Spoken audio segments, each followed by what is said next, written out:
Hi friends, welcome back to my channel. Hi ಮಾತೆರಿಗಳ. ಇವತ್ತು ಬೆಳಗಿನ ಬ್ರೇಕ್ಫಾಸ್ಟಿನ ಜೊತೆಗೆ ಲಂಚ್ ಬಾಕ್ಸಿಗೂ ತುಂಬಾ ಯೂಸ್ಫುಲ್ ಆಗಿರುವಂಥ ಒಂದು ರೆಸಿಪಿನ ನಿಮ್ಮ ಜೊತೆ ಶೇರ್ ಮಾಡ್ತಾ ಇದ್ದೀನಿ. ಮಕ್ಕಳ ಲಂಚ್ ಬಾಕ್ಸಿಗೆ ತುಂಬಾ ಯೂಸ್ಫುಲ್ ಆಗಿರುವಂಥ ರೆಸಿಪಿ ಅಂತ ಹೇಳ್ಬೋದು.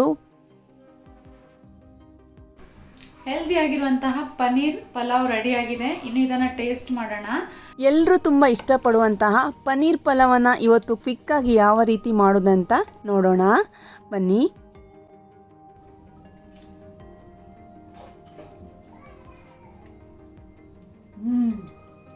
ತುಂಬಾ ಸೂಪರ್ ಆಗಿದೆ. ಈ ಪನ್ನೀರ್ ಇಷ್ಟಪಡುವವರಿಗಂತೂ ತುಂಬಾ ಇಷ್ಟ ಆಗುತ್ತೆ. ನೀವು ಕೂಡ ಇದನ್ನು ಟ್ರೈ ಮಾಡಿ. ಫಸ್ಟಿಗೆ ಮಸಾಲವನ್ನು ರೆಡಿ ಮಾಡ್ಕೊಳ್ಳೋಣ. ಮಿಕ್ಸಿ ಜಾರಿಗೆ 1 ಹಿಡಿಯಷ್ಟು ಕೊತ್ತಂಬರಿ ಸೊಪ್ಪು, 1 ಹಿಡಿಯಷ್ಟು ಪುದೀನ ಹಾಕೊಳ್ತಾ ಇದ್ದೀನಿ. ಇದರ ಜೊತೆಗೆ 3 ಎಸಳು ಬೆಳ್ಳುಳ್ಳಿ ಹಾಕೊಂಡಿದ್ದೀನಿ. ಬೇಡ ಅಂದರೆ ಸ್ಕಿಪ್ ಮಾಡ್ಬೋದು. ಅರ್ಧ ಈರುಳ್ಳಿನ ಕಟ್ ಮಾಡಿ ಹಾಕೊಳ್ತಾ ಇದ್ದೀನಿ. ಕಟ್ ಮಾಡ್ಕೊಂಡಿರುವ 2 ಟೊಮೆಟೊ ಹಣ್ಣು, ಜೊತೆಗೇನೆ ಸಣ್ಣ ಪೀಸಷ್ಟು ಶುಂಠಿ ಕೂಡ ಕಟ್ ಮಾಡಿ ಹಾಕೊಂಡಿದ್ದೀನಿ.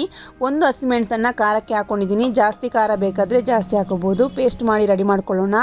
ಇವಾಗ ಕುಟ್ಟಣಿಗೆ ಎಲ್ಲ ಗರಂ ಮಸಾಲವನ್ನು ಇಡಿಯಾಗಿ ಹಾಕೊಳ್ತಾ ಇದ್ದೀನಿ. ಇದನ್ನು ಕ್ರಷ್ ಮಾಡ್ಕೋಬೇಕು.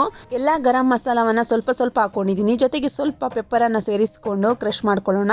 ತರಿಯಾಗಿ ಪೌಡರ್ ಮಾಡ್ಕೊಂಡ್ರೆ ಸಾಕು, ಜಾಸ್ತಿ ಪೌಡರ್ ಆಗಬೇಕಾಗಿಲ್ಲ.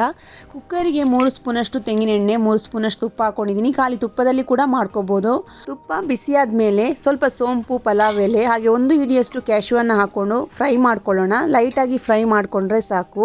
ನೋಡಿ, ಇವಾಗ ಫ್ರೈ ಆದಮೇಲೆ ಕ್ರಷ್ ಮಾಡ್ಕೊಂಡಿರುವಂಥ ಗರಂ ಮಸಾಲವನ್ನು ಸೇರಿಸ್ಕೊಂಡು ಲೈಟಾಗಿ ಒಂದ್ಸಲ ಮಿಕ್ಸ್ ಮಾಡ್ಕೋಬೇಕು. ಇವಾಗ ನೋಡಿ, 1 ಸ್ಲೈಸ್ ಆಗಿ ಕಟ್ ಮಾಡ್ಕೊಂಡಿರುವ ಈರುಳ್ಳಿನ ಹಾಕೊಂಡಿದ್ದೀನಿ. ಈರುಳ್ಳಿ ಜೊತೆಗೆ ಹಸಿಮೆಣಸನ್ನು ಕೂಡ ಹಾಕಿ ಫ್ರೈ ಮಾಡ್ಕೋಬೋದು. ಜಾಸ್ತಿ ಖಾರ ಬೇಕಾದರೆ ನಾನು ಹಾಕೊಳ್ತಾ ಇಲ್ಲ. ಸ್ವಲ್ಪ ಉಪ್ಪನ್ನು ಸೇರಿಸ್ಕೊಂಡು ಫ್ರೈ ಮಾಡ್ಕೊಳ್ತಾ ಇದ್ದೀನಿ. ಈರುಳ್ಳಿ ಬೇಗನೆ ಬ್ರೌನ್ ಆಗುತ್ತೆ. ನೋಡಿ, ಇವಾಗ ಕಲರ್ ಕೂಡ ಚೇಂಜ್ ಆಗಿದೆ. ಇನ್ನು ಇದಕ್ಕೆ ರುಬ್ಬಿರುವಂತಹ ಮಸಾಲವನ್ನು ಸೇರಿಸ್ಕೊಂಡು ಚೆನ್ನಾಗಿ ಇದನ್ನು ಫ್ರೈ ಮಾಡ್ಕೋಬೇಕು. ಹಸಿ ವಾಸನೆ ಹೋಗೋ ತನಕ ಇದನ್ನು ಫ್ರೈ ಮಾಡ್ಕೊಳ್ಳೋಣ. ಇದನ್ನು ಲೋ ಫ್ಲೇಮಲ್ಲಿ ಮಿಕ್ಸ್ ಮಾಡಿಕೊಂಡು ಫ್ರೈ ಮಾಡ್ಕೋಬೇಕು. ನೋಡಿ, ಮಸಾಲ ಚೆನ್ನಾಗಿ ಫ್ರೈ ಆಗಿದೆ. ಕಲರ್ ಕೂಡ ನೋಡಿ ಸ್ವಲ್ಪ ಚೇಂಜ್ ಆಗಿದೆ. ನೆಕ್ಸ್ಟ್ ಇವಾಗ ಮಸಾಲಕ್ಕೆ ಉಪ್ಪನ್ನು ಸೇರಿಸ್ಕೊಂಡು ಮತ್ತೆ ಮಿಕ್ಸ್ ಮಾಡ್ಕೊಳ್ತಾ ಇದ್ದೀನಿ. ಚೆನ್ನಾಗಿ ಫ್ರೈ ಆದಮೇಲೆ ಇವಾಗ ಇದಕ್ಕೆ 1 ಸ್ಪೂನಷ್ಟು ತುಪ್ಪವನ್ನು ಸೇರಿಸ್ಕೊಂಡು ಹಾಗೆ ಸ್ವಲ್ಪ ಅರಶಿನ ಪೌಡರನ್ನು ಸೇರಿಸ್ಕೊಂಡು ಮತ್ತೆ ಇದನ್ನು ಮಿಕ್ಸ್ ಮಾಡ್ಕೊಳ್ಳೋಣ. ನೋಡಿ, ಮಸಾಲ ಚೆನ್ನಾಗಿ ಫ್ರೈ ಆದರೆ ಪಲಾವ್ ತುಂಬ ಟೇಸ್ಟಿಯಾಗಿ ಬರುತ್ತೆ. ಇವಾಗ ಪರ್ಫೆಕ್ಟಾಗಿ ಮಸಾಲ ಫ್ರೈ ಆಗಿದೆ. ಇನ್ನು ಇದಕ್ಕೆ ಕಟ್ ಮಾಡ್ಕೊಂಡಿರುವ ಬೀನ್ಸ್ ಮತ್ತು ಕ್ಯಾರೆಟನ್ನು ಸೇರಿಸ್ಕೊಂಡಿದ್ದೀನಿ. ಇದಕ್ಕೆ ನೀವು ಯಾವುದೇ ತರಕಾರಿನ ಕೂಡ ಹಾಕಿ ಮಾಡ್ಕೋಬೋದು. ಬಟಾಣಿ ಹಾಕ್ತಾ ಇಲ್ಲ, ಬೇಕಾದರೆ ನೀವು ಬಟಾಣಿನ ಕೂಡ ಹಾಕೋಬೋದು. ಚೆನ್ನಾಗಿ ಇದನ್ನು ಫ್ರೈ ಮಾಡ್ಕೊಳ್ಳೋಣ. ನೋಡಿ, ಮಸಾಲ ಜೊತೆ ಇದು ಚೆನ್ನಾಗಿ ಫ್ರೈ ಆಗಬೇಕು.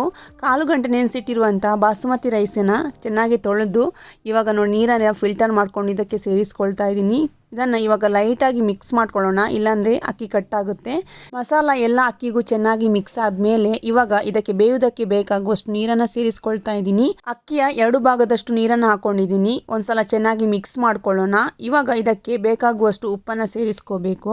ಮತ್ತು ಇದನ್ನು ಚೆನ್ನಾಗಿ ಒಂದ್ಸಲ ಮಿಕ್ಸ್ ಮಾಡಿಕೊಂಡು 1 ಕುದಿ ಬಂದ ಮೇಲೆ ಲಿಡ್ಡನ್ನು ಕ್ಲೋಸ್ ಮಾಡಿ ಒಂದೇ ವಿಸಿಲ್ ಮಾಡಿಕೊಂಡ್ರೆ ಸಾಕಾಗುತ್ತೆ. ಜಾಸ್ತಿ ಮಾಡಬೇಕಾಗಿಲ್ಲ. ಪೂರ್ತಿ ತಣ್ಣಗಾದ್ಮೇಲೆ ಇದು ಪರ್ಫೆಕ್ಟಾಗಿ ರೆಡಿ ಆಗುತ್ತೆ. ಇವಾಗ 1 ಕಪ್ಪಷ್ಟು ಪನ್ನೀರನ್ನು ಕ್ಯೂಬ್ಸ್ ಥರ ಕಟ್ ಮಾಡಿಕೊಂಡು ಒಂದು ಬಾಣಲೆ ಹಾಕೊಳ್ತಾ ಇದ್ದೀನಿ. ಜೊತೆಗೆ ಸ್ವಲ್ಪ ಉಪ್ಪು ಮತ್ತು ಅರಶಿನ ಪೌಡರ್, ಇದರ ಜೊತೆಗೇ ಸ್ವಲ್ಪ ಚಿಲ್ಲಿ ಪೌಡರ್, ಸ್ವಲ್ಪ ಪೆಪ್ಪರ್ ಎಲ್ಲವನ್ನು ಮಿಕ್ಸ್ ಮಾಡಿ ಚೆನ್ನಾಗಿ ಇದನ್ನು 1 ಸ್ಪೂನ್ ತುಪ್ಪ ಹಾಕಿ ಫ್ರೈ ಮಾಡ್ಕೊಳ್ಳೋಣ. ತುಪ್ಪದ ಬದಲು ಎಣ್ಣೆಯಲ್ಲಿ ಕೂಡ ಫ್ರೈ ಮಾಡ್ಕೋಬೋದು. ಇವಾಗ ನೋಡಿ, ಚೆನ್ನಾಗಿ ಫ್ರೈ ಮಾಡಿಕೊಂಡು ರೆಡಿ ಮಾಡ್ಕೊಂಡಿದ್ದೀನಿ. ಇನ್ನು ಇದನ್ನು ಆಫ್ ಮಾಡ್ಕೊಳ್ಳೋಣ. ಇದಕ್ಕೆ ಬೆಸ್ಟ್ ಕಾಂಬಿನೇಷನ್ ಅಂದರೆ ಮೊಸರು ಬಜ್ಜಿನ ಆಲ್ರೆಡಿ ನಾನು ರೆಡಿ ಮಾಡ್ಕೊಂಡಿದ್ದೀನಿ. ಇವಾಗ 1 ವಿಸಿಲ್ ನಂತರ ಲಿಡ್ಡನ್ನು ಓಪನ್ ಮಾಡಿ ನೋಡ್ತಾ ಇದ್ದೀನಿ. ತುಂಬ ಪರ್ಫೆಕ್ಟಾಗಿ ಬೆಂದಿದೆ. ಇವಾಗ ಫ್ರೈ ಮಾಡ್ಕೊಂಡಿರುವಂಥ ಪನ್ನೀರನ್ನು ಸೇರಿಸ್ಕೊಂಡು ಲೈಟಾಗಿ ಮಿಕ್ಸ್ ಮಾಡ್ಕೋಬೇಕು. ಪನ್ನೀರ್ ಎಲ್ಲ ಕಡೆ ಚೆನ್ನಾಗಿ ಮಿಕ್ಸ್ ಆಗಬೇಕು. ಅನ್ನವನ್ನು ಸ್ವಲ್ಪ ಕೂಡ ಕಟ್ ಮಾಡೋದಾಗಿ ಚೆನ್ನಾಗಿ ಮಿಕ್ಸ್ ಮಾಡಿಕೊಂಡು ಬಿಸಿ ಬಿಸಿ ಇರುವಾಗಲೇ ರೈತ ಜೊತೆ ಇದನ್ನು ಸರ್ವ್ ಮಾಡಿದರೆ ತುಂಬಾ ಸೂಪರ್ ಆಗಿರುತ್ತೆ. ಲಂಚ್ ಬಾಕ್ಸಿಗೆ ಮಕ್ಕಳಿಗೆ ಮಾಡಿಕೊಟ್ರೆ ತುಂಬಾ ಇಷ್ಟಪಟ್ಟು ತಿಂತಾರೆ. ಈ ವಿಡಿಯೋ ನಿಮಗೆ ಖಂಡಿತ ಇಷ್ಟ ಆಗಿದೆ ಅಂತ ಅಂದ್ಕೊಂಡಿದ್ದೀನಿ. ಇಷ್ಟ ಆದರೆ ಲೈಕ್ ಮಾಡಿ.